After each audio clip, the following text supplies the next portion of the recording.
Ein Verbot von fossilen Energieträgern wäre überhaupt nicht utopisch. Das ist vollkommen machbar. Es ist einfach eine Frage vom Ausbau von Versorgungsinfrastruktur über die nächsten 20 bis 30 Jahren.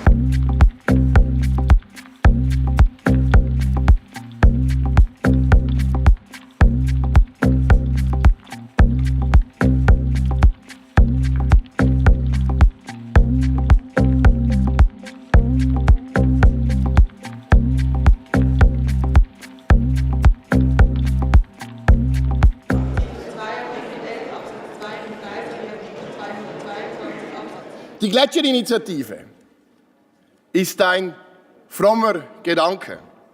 Vielleicht eine gute Idee, aber in ihrer Ausprägung eindeutig zu radikal. Wir sind klar der Meinung, diese Einschränkung geht nicht. Und warum geht sie nicht?